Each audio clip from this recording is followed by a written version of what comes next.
Greetings, ladies and gentlemen, and welcome back once again to the Aura News broadcast.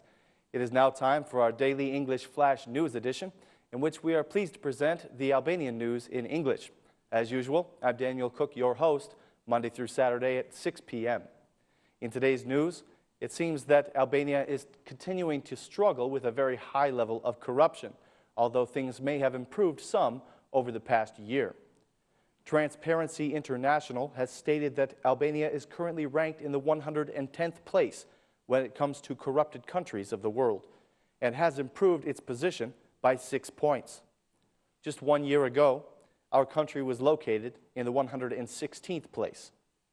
According to the data that has recently been accumulated, the justice system, the healthcare system, and the education system are the most corrupt sectors in our nation. Sometimes, the corruption in these sectors is clearly seen and keenly felt by the people.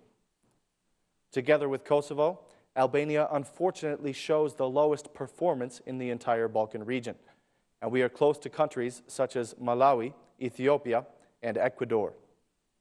This rating index has been calculated using data that comes from the independent institutions of Transparency International. The report details that Denmark is the least corrupt country, while North Korea and Somalia are the most corrupt.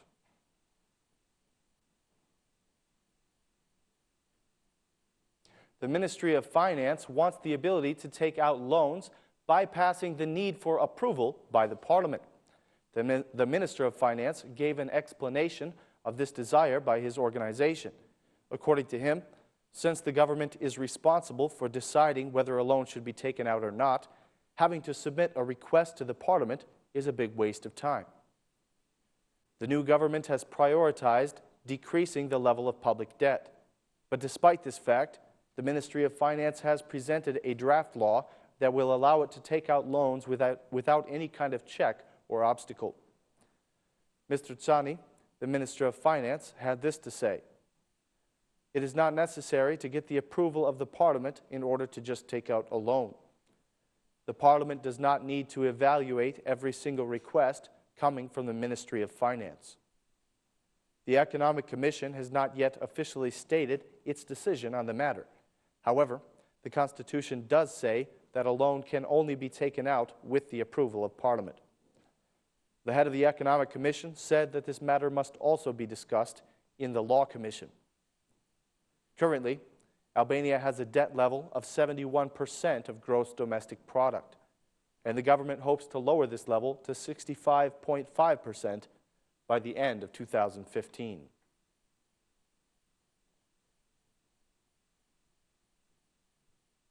The Prime Minister of Albania, Edi Rama, has declared today that the government will be supporting the agricultural sector through the use of subventions. The head of the government said that he is going to help any and all entrepreneurs who want to invest in the agricultural sector, hoping to increase the level of exports and create new jobs. During a visit to a private enterprise, the Prime Minister and the Minister of Agriculture stated that the time of electoral pity has now passed. It is very important that we increase the level of awareness in the agricultural sector. We must finance even more plans that bring profit, success, and employment, and increase exports, stated Prime Minister Edi Rama. On his part, the Minister of Agriculture said that investments in this very important sector of our economy are a very beneficial thing. He said that they will link the market with the production chain. The Prime Minister of Albania invited all entrepreneurs to invest in agriculture and to invest in the development of the country, saying that it will not be a waste of their money. The new subvention plan is intended to support any entrepreneurs that invest in agriculture, granting them 50% of their total financing needs.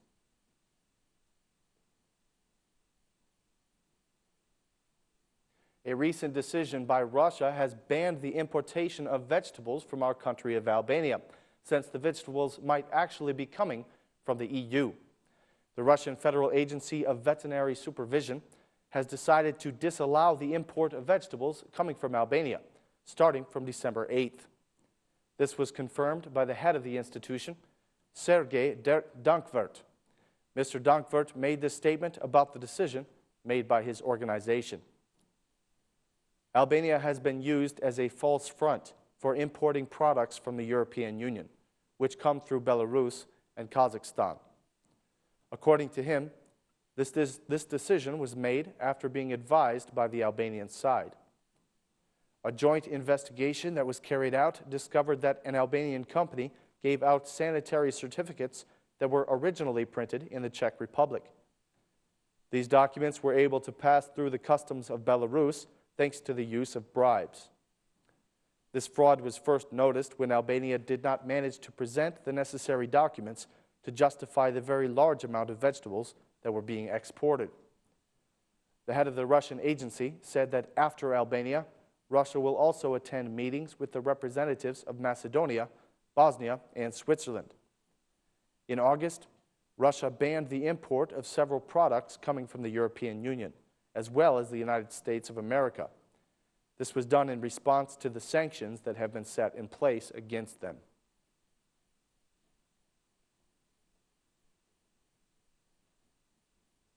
Car owners beware. Many companies in Albania are still tampering with the quality of the fuel that they are selling to the public.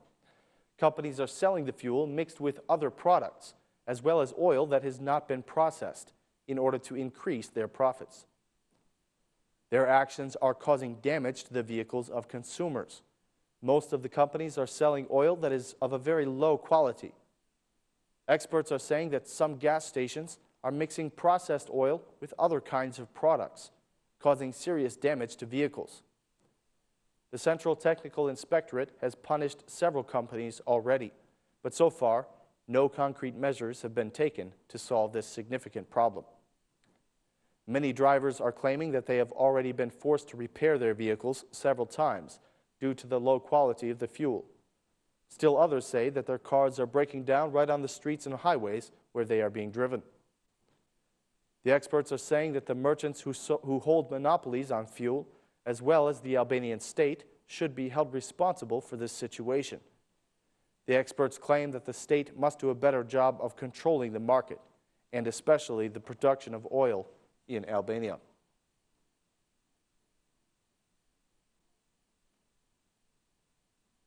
In political news, the Democratic Party has accused Prime Minister Edi Rama of actually threatening and blackmailing judges of the Constitutional Court.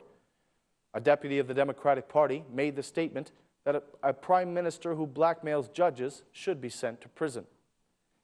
He said, "This law leaves the people unprotected and created unfair situations before the law.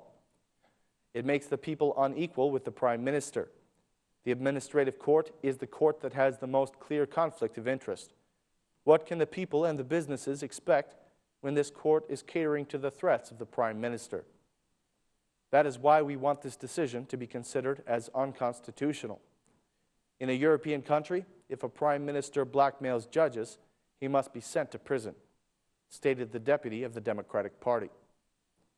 He also said that the Democratic Party is not being involved in the justice reform. These declarations of the Democratic Party came just after Constitutional Court session, in which their complaints were heard.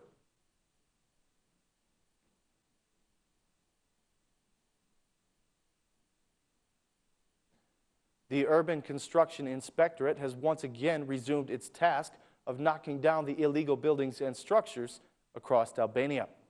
The National Urban Construction Inspectorate is now conducting its operation in the city of Tirana, along the boulevard Bayram Tsuri. The inspectorate has demolished several illegal structures already, which were built there without a legal permit. Primarily, they have destroyed shops that were built in violation of the law. These actions are intended to free up public space and to facilitate the lives of the common people. So far, the owners of these structures have not retaliated against these actions, which will continue in the coming days until every illegal construction has been demolished.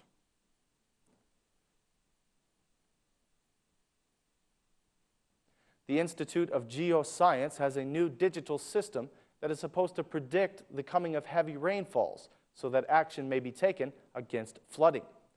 The system will soon be operational thanks to the cooperation with the German society. The primary focal point of operation will be the region of Shkodra. The situation that happened in the recent days has forced the institutions to take action and try to manage the situation caused by the heavy rainfalls. The digital system will gather data in real time. The Deputy Minister of Environment recalled the situation that happened in Shkodra in 2010, and he said that this institution is taking measures to ensure that it will never happen again.